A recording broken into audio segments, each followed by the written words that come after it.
Star Trek, Deep Space Nine, 1993 to 1999, pushed the boundaries of the Star Trek universe with its bold storytelling, moral complexity, and unforgettable characters. But while fans remember the series for its groundbreaking plots and deep emotional arcs, many of the actors who brought those stories to life faced heartbreaking realities of their own. Over the years, several cherished cast members have tragically passed away, some suddenly, others after private struggles that few knew about. In this video, we pay tribute to those stars, uncovering the emotional and often devastating stories behind their untimely deaths. Their legacy continues to shine among the stars, even as they are deeply missed. Renee Aerjinoa, born on June 1, 1940, portrayed Constable Odo in Star Trek Deep Space Nine beginning in 1993, when he was 53 years old. Odo was stoic, sharp-witted, and emotionally conflicted, a shape-shifting changeling torn between duty and identity, often serving as the station's conscience. The role resonated deeply with viewers and critics alike, but the complexity Aerjinoa brought to Odo mirrored the haunting dualities of his own life. Raised in a fractured aristocratic family, his grandfather was a Swiss post-impressionist painter. Renee grew up in cultural opulence but emotional scarcity. His father, an impulsive Cold War-era journalist, moved the family constantly, often abandoning them for months. The young Renee was bullied relentlessly in school for his bookishness and unusual last name. As a Yale-trained actor, his early career flourished, but fame never came easy. He was blacklisted from several high-profile projects in the 70s for publicly criticizing producers' exploitative contracts and was quietly branded troublesome in casting circles. Behind the facade of classical theater prestige, Aerjinoa fought an obsessive need for perfection that alienated many co-stars. He once stormed off a set over an improperly placed prop, leading to a 6-month freeze in offers. Though his marriage endured, whispers of his coldness at home persisted, with former friends claiming he was more emotionally connected to his characters than to his children. He also suffered from debilitating anxiety, sometimes vomiting before performances, which he kept hidden from all but a few. In the final years, cancer ravaged his lungs, and though he continued to work through pain, his circle grew smaller. Renee Aerjinoa died on December 8, 2019, in Los Angeles, from metastatic lung cancer at the age of 79. He left behind a modest estate that included royalties from decades of film, television, and voiceover work, and a Santa Monica home. His net worth was estimated at $5 million. Though publicly respected, those closest to him knew he died with unresolved guilt, quietly tormented by the fear that he was only truly loved when he wore someone else's face. Mel Barrett, born February 23, 1932, played the voice of the Federation computer in Star Trek Deep Space Nine beginning in 1993, when she was 61 years old. Though never seen on screen, her voice was everywhere, clinical, intelligent, and composed, embodying the very soul of 24th-century Starfleet technology.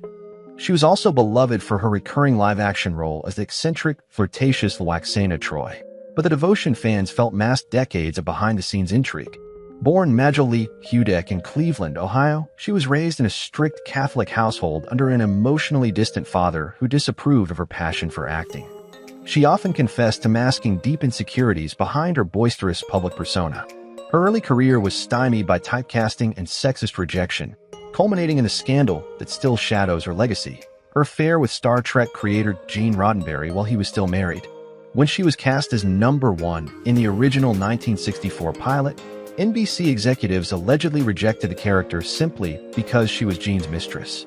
Even after Roddenberry divorced and married Barrett, industry insiders whispered about favoritism, with some colleagues quietly resenting her influence. Barrett was known to be fiercely protective of Roddenberry's vision, but also unyielding and often manipulative in production decisions, especially after his death in 1991, when she took control of several Star Trek properties, including Earth, Final Conflict, and Andromeda. She clashed frequently with producers and was even accused in one lawsuit of withholding royalties from creative staff. Personally, her marriage was said to be open but emotionally distant, marked by long periods of separation and rumors of Roddenberry's infidelities with cast members. Barrett's son, Eugene Roddenberry Jr., later spoke of their strained relationship, noting her emotional aloofness and workaholic detachment. After years of quiet illness, Barrett died on December 18, 2008, in Bel Air, California, from complications of leukemia at the age of 76. Her estate was valued at a staggering $60 million, including royalties, residuals, and ownership stakes in multiple Star Trek projects. Aaron Eisenberg, born January 6, 1969, became Nog, the tenacious young Ferengi, in Star Trek Deep Space Nine in 1993 at just 24 years old. At first a mischievous foil, Nog's transformation into the first Ferengi Starfleet officer mirrored Aaron's own quiet fight for legitimacy in a world that often dismissed him. Standing at just 5 feet tall due to a congenital kidney disorder, Aaron's childhood was marred by surgeries, medical debt, and cruel teasing. Raised in a broken household, his father absent, his mother exhausted, he often hid his pain behind sarcasm and humor. Acting was his escape, but Hollywood wasn't kind. He was rejected from dozens of roles for being too small or too odd, and even after DS9, many casting directors typecast him as alien sidekicks or disabled background characters. His greatest heartbreak came in the early 2000s, when a lead role in an indie film he'd been promised was pulled last minute due to insurance risk over his health. Privately, he battled insecurity, relying on antidepressants and briefly developing a gambling problem, losing over $20,000 in a single year. His first marriage collapsed under the pressure of chronic illness and financial instability, and his relationship with his sons was strained by years of absence and emotional distance. He remarried in 2018, but just a year later, his health rapidly declined. Though a fan favorite and regular at conventions, Eisenberg often felt invisible within the industry, quietly resenting how few roles came after DS9. He died of heart failure on September 21, 2019, in Los Angeles, at the age of 50. His estate, largely composed of fan memorabilia, digital photography equipment, and modest savings, was valued at approximately $1 million. Aaron Eisenberg left behind a legacy of inspiration, but also a trail of untold sorrow, the quiet ache of a gifted man who spent his life convincing others he was more than his body would allow. James Darren was born on June 8, 1936, and joined Star Trek Deep Space Nine in 1998 at age 62, portraying the holographic lounge singer Vic Fontaine. His character was suave, charismatic, and offered unexpected emotional depth. Fontaine became a fan favorite for his timeless charm and therapeutic role in the lives of the DS9 crew. But Darren's real-life story peeled away the polished surface of a 1950s teen idol to reveal a man burdened by early fame, personal demons, and industry exploitation. Raised in a tough Philadelphia neighborhood, Darren grew up idolizing Sinatra and survived a violent household where his father was rumored to have mob ties. His early stardom came at cost. Trapped in rigid contracts with Columbia Pictures, he was denied creative freedom and paid pennies compared to his box office pull. Bitter and frustrated, Darren began resenting the roles that made him famous. His darkest chapter came in the late 1960s when, amid a crumbling career and a failing marriage to actress Gloria Terlitsky, he was caught in a secret gambling ring tied to several prominent Hollywood figures, an incident quietly buried by studio lawyers to avoid scandal. His second marriage to Evie Norland was happier, but strained by his ongoing affairs, one of which with a fellow TV director nearly ended his stint on T.J. Hooker. Though he cleaned up his public act, Darren carried the weight of guilt and missed opportunity. He died on September 2, 2024, at Cedars-Sinai Hospital following complications from heart surgery at the age of 88. At the time of his death, his estate, valued at $10 million, reflected a lifetime of musical royalties, residuals, and smart property investments. Though fans remember him for the grace and charm of Vic Fontaine, few know the shadowy backroom deals and quiet betrayals that shaped the man behind the music. Lois Fletcher, born July 22, 1934, brought to life the deeply divisive Kai Winn Adami in Star Trek Deep Space Nine starting in 1993 at the age of 59. On screen, Winn was the embodiment of veiled piety, a religious leader whose smug humility barely concealed ruthless ambition. Viewers either loved to hate her or saw chilling reflections of real-world authoritarianism in her calculating smile. Behind the scenes, Fletcher's own life was built on restraint and hidden pain. Born in Alabama to deaf parents, she grew up in silence, literally. American Sign Language was her first language, and she often said she felt like a ghost in her own home, unseen, unheard, and responsible for carrying her family's emotional weight. Her acting career began with promise, but derailed quickly when she gave it all up in the early 60s to raise her 2 sons, after marrying literary agent Jerry Bick. Their marriage was anything but peaceful. Industry whispers spoke of emotional manipulation, jealousy over her fame after one flew over the cuckoo's nest, and constant power struggles. The couple divorced bitterly in 1977, shortly after Bick sabotaged her casting in Nashville due to a falling out with director Robert Altman, an act Fletcher privately described as betrayal. Though she returned to acting in the 80s, she was often labeled difficult on set, perfectionism mistaken for arrogance, her long silences for superiority. She suffered deeply when one of her sons battled addiction, and insiders say she became increasingly reclusive in the 1990s, despite DS9's success. Her performances were precise, but her personal life was marked by grief, regret, and long periods of isolation. Fletcher passed away on September 23, 2022, in Montreux, France, at the age of 88 from natural causes. She died alone, in a modest home surrounded by scripts she never filmed and letters she never sent. Her estate was valued at only $1 million, surprising for an Oscar winner, partly due to poor financial planning and a series of bad investments in the 1980s.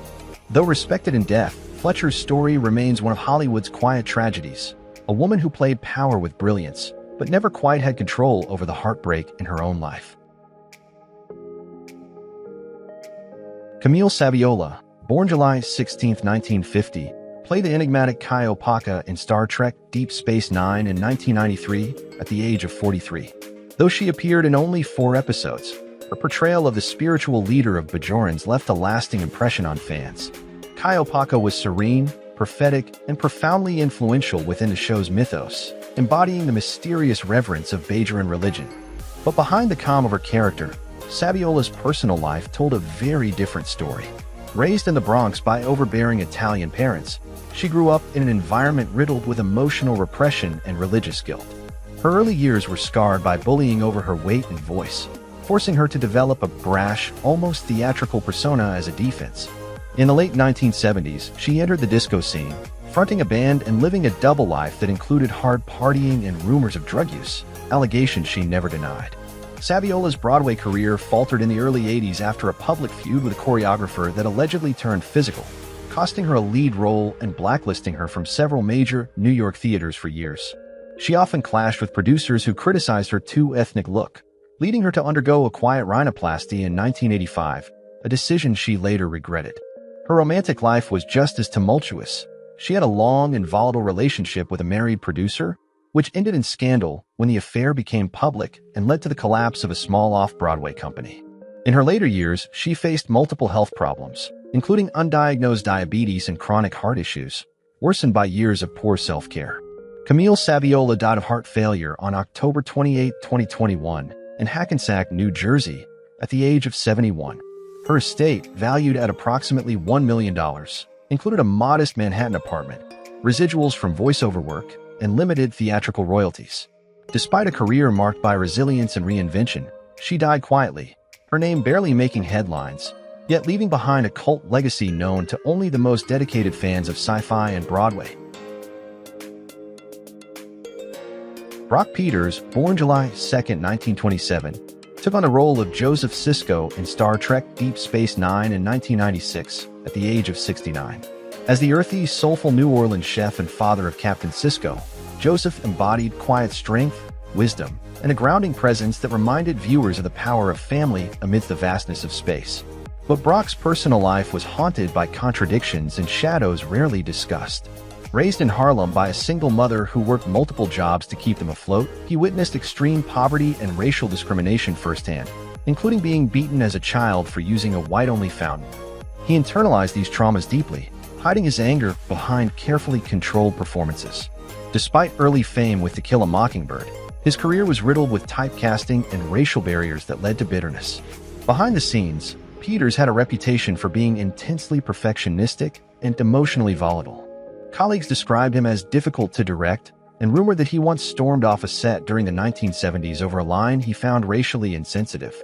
His most significant career collapse came when he was dropped last minute from a major Broadway revival in 1983, rumored to be due to clashes with producers and political outbursts. In his personal life, Peters kept romantic entanglements private, but there were whispers in the 1970s of a hidden affair with a married Broadway actress that ended tragically with a public altercation. Friends say he never emotionally recovered from the death of his longtime partner Marilyn, who passed away from breast cancer in 1990. Peters died on August 23, 2005, in Los Angeles at the age of 78 from pancreatic cancer. At the time of his death, he left behind a home in Brentwood, a modest art collection, and royalties from decades of voice work, especially the Star Wars radio serials. His net worth was estimated at $3 million. Impressive, but modest for such a long career. His death was quiet, his name mostly honored by the black acting community and die-hard Star Trek fans, though some say his legacy deserved far more recognition than it ever received. William Lucking, born on June 17, 1941, first appeared on Star Trek Deep Space Nine in 1995 at age 54 as Furel, a grizzled, one-armed Bajoran freedom fighter and confidant of Kira Nerys. Furel was unwavering in his loyalty and driven by justice, a character that drew heavily from Lucking's own no-nonsense demeanor and history of playing hardened men shaped by war and survival. But behind the tough exterior was a man who had long struggled to reconcile personal demons with artistic ambition. Raised in a strict Catholic household in Michigan, Lucking faced physical abuse from his father and emotional neglect from a distant mother. He ran away from home at 15 and joined the military before finding his way into acting, a path marked by volatility. Though respected as a character actor, Lucking often sabotaged himself. He was known to storm out of auditions if he felt the material was beneath him, and he once physically threatened a director during a tense rehearsal for a stage production in the 80s, nearly ending his theater career. His breakout role in the A-Team brought brief fame, but his disdain for Hollywood's phoniness led him to clash with producers and agents, leading to long droughts between roles. Lucking's personal life was equally tumultuous. His first marriage ended in a bitter divorce marked by allegations of domestic arguments and financial control. He remarried later in life, but remained guarded and emotionally distant, keeping even close friends at arm's length. Although never involved in public scandals, he was privately known for intense mood swings, and insiders described him as both brilliant and impossible to work with. Lucking died on October 18, 2021, in Las Vegas, Nevada, at the age of 80. The cause of death was never disclosed, leading to quiet speculation. His estate included a modest property, royalties from TV syndication, and investments tied to the Santa Paula Theater Center, which he co-founded. His net worth was estimated at $2 million, though some suggest much of it was tied up in unliquidated assets. In death as in life, Lucking remains something of a mystery, powerful, proud, and deeply guarded.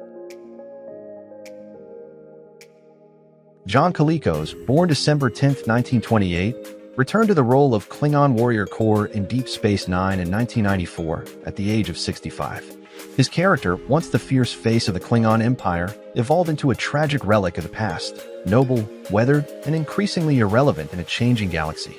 Viewers admired Corps' unyielding pride, but Colicos himself had little patience for nostalgia.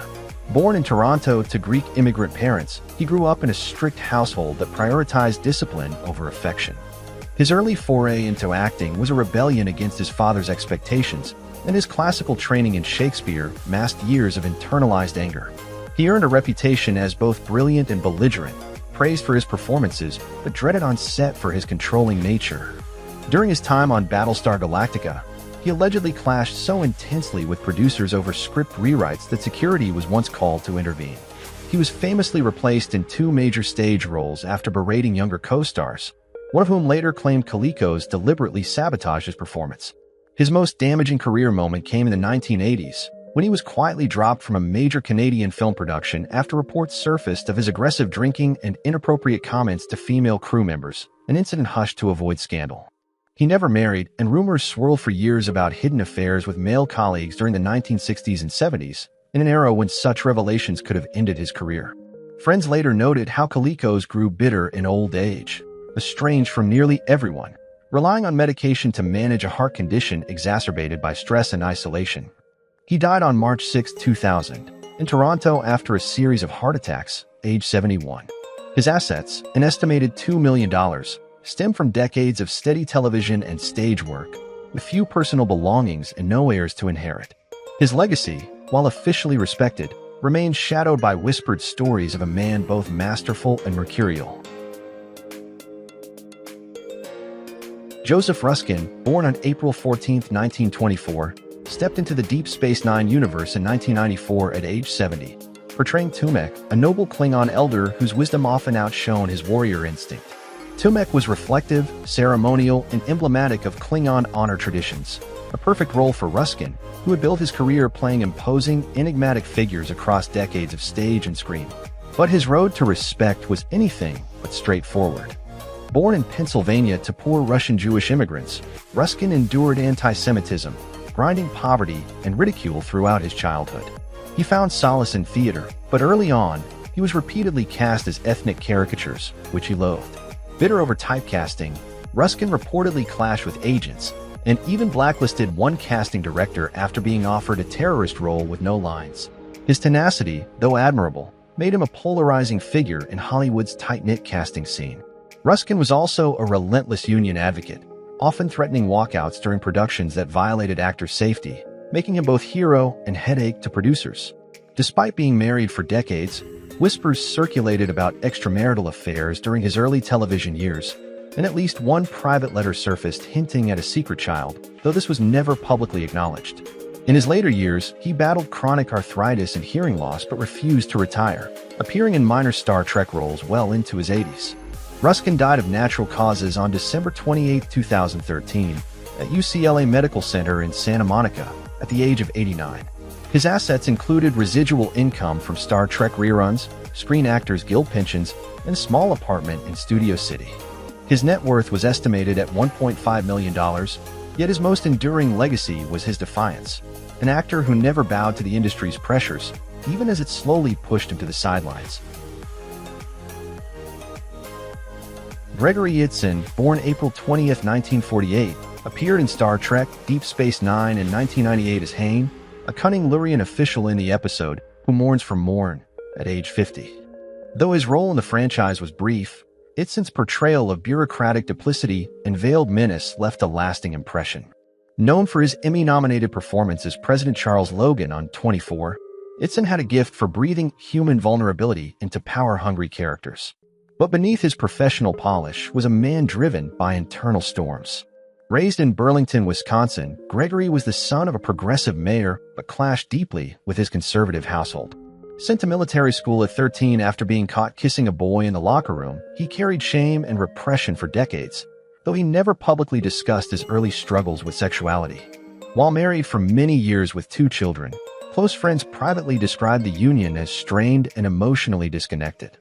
Behind the camera, Yiten had a reputation for being exacting and quietly dominant. He would frequently rewrite his own lines, question directors, and once had a famous falling out with a co-star on a Broadway production that ended in litigation. Though never exposed in tabloids, some insiders spoke of a secret gambling addiction in the late 90s that forced him to liquidate assets, including a vintage car collection and a Malibu timeshare.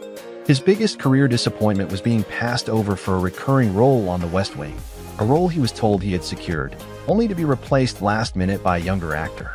In later years, he transitioned to voice work in theater, where his brilliance shone brightest, though he often lamented being cast as villains and never the hero.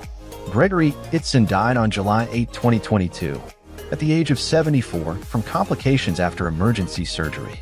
He passed away quietly, but tributes poured in from actors and directors who had long admired his meticulous craft. At the time of his death, his net worth was estimated at $5 million, mostly from decades of consistent TV and stage work, though his estate faced brief delays due to multiple overlapping trusts. James Otis, born March 16, 1948, portrayed Salber in Star Trek Deep Space Nine in 1999, joining the show at the age of 51. Salber, the deeply conflicted and devoted Bajoran aide to Kai Wynn, began as a background figure, but Otis's quietly unnerving performance caught the attention of producers, who expanded the role significantly. Salber's tragic arc, loyal to a fault, deceived by faith, and ultimately betrayed by the woman he revered, left a haunting impression on viewers. Yet Otis himself was a mystery even to many of his peers. Raised in Stamford, Connecticut, he came from a strict and emotionally withdrawn family where love was conditional and appearances were everything. His father, a failed playwright turned insurance salesman, reportedly mocked James's interest in acting, and his mother struggled with alcoholism for most of his childhood. Otis escaped into theater as a refuge from the chaos at home, but the scars never healed. Throughout his career, he was known as a brilliant but tormented character actor, his intensity both a gift and a burden. Though never involved in public scandal, insiders described him as obsessively method, often staying in character off-set to the point of alienating coworkers. He once walked out of a major TV pilot because he objected to what he called a soulless script, a move that got him unofficially blacklisted from 3 major casting agencies in the early 2000s. He also struggled quietly with depression and undiagnosed bipolar disorder for decades, a truth only revealed after his death. His personal life was nearly non-existent. He never married, had no children, and spent most of his adult life in modest apartments, often moving every 2 years. Close friends say his only true companionship came from his books and rare jazz vinyl collection. James Otis died on March 3, 2020, in Glendale, California, after a prolonged and undisclosed illness, just shy of his 72nd birthday. His net worth was estimated at around $1 million, but much of it was tied to royalties and a storage unit full of rare memorabilia he collected obsessively. Barry Jenner was born on January 14, 1941, and portrayed Admiral William Ross in Star Trek Deep Space Nine beginning in 1997 at the age of 56. His character, though featured in only 12 episodes, played a crucial role during the Dominion War arc. Ross was pragmatic, disciplined, and politically astute, offering a grounded counterbalance to the emotional turmoil faced by the show's main characters. Audiences admired his calm authority and the quiet gravitas he brought to high-stakes decisions.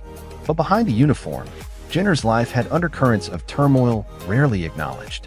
Raised in a working-class Philadelphia home marred by alcoholism and domestic tension, Jenner often escaped into theater to avoid the chaos at home.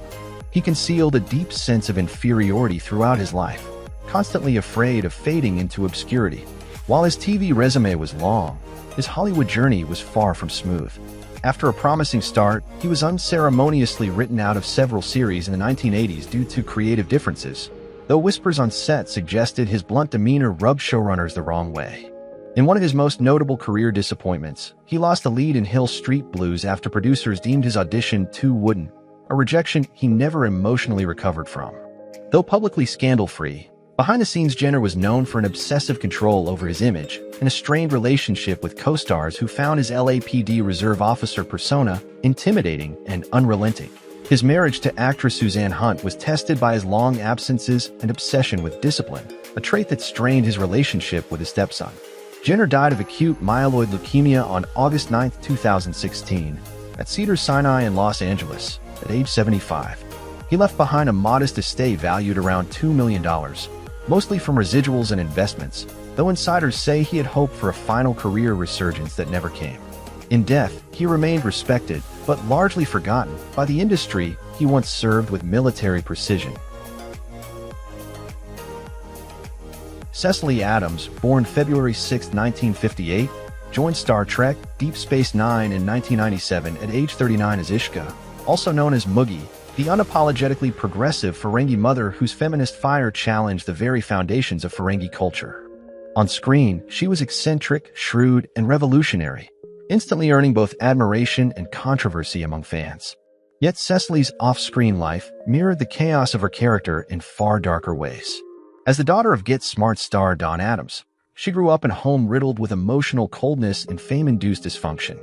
Her father, often absent or distracted, created a void in Cecily's formative years that she tried to fill with relentless creativity. Though she was lauded as a talented casting director and actress, many industry insiders whispered that she suffered from severe anxiety and was notoriously controlling on set. She was once sued by an aspiring actor for allegedly sabotaging his audition tapes after a personal falling out, though the case was quietly dismissed. The most painful episode in her professional life came in 1999 when she was passed over for a major casting gig at Paramount amid rumors that she had burned too many bridges with studio execs. Her marriage to actor Jim Beaver was often described as rocky, plagued by long stretches of separation and rumored infidelity, fueled by Cecily's alleged flirtation with a fellow casting agent, though never confirmed. Her relationship with her daughter was close but strained. Friends noted Adams' emotional outbursts and perfectionist pressure on her child. Diagnosed with lung cancer despite being a non-smoker, she kept the illness private for nearly a year before collapsing during a casting session. Cecilia Adams died on March 3, 2004, in Los Angeles, just 46 years old. Her estate included modest Hollywood Hills property, partial casting royalties, and investments in 2 indie film startups, one of which went bankrupt posthumously. Her net worth was estimated at around $1 million. Michael Ansara was born on April 15, 1922, and portrayed Jael in Star Trek Deep Space Nine in 1996 at the age of 74. His character, a Tavnian diplomat, was stiff, patriarchal, and emotionally detached, serving as a foil to Lwaxana Troy's fiery spirit. Although a one-episode role, Jael's controlling demeanor left a memorable impression, reinforcing Ansara's knack for portraying powerful, often intimidating men. But off-screen, the man behind the stoic roles was plagued by internal storms and haunted by tragedy. Born in a small Syrian village and raised in poverty after immigrating to the U.S., Ansara grew up feeling alienated, enduring racist bullying and cultural erasure.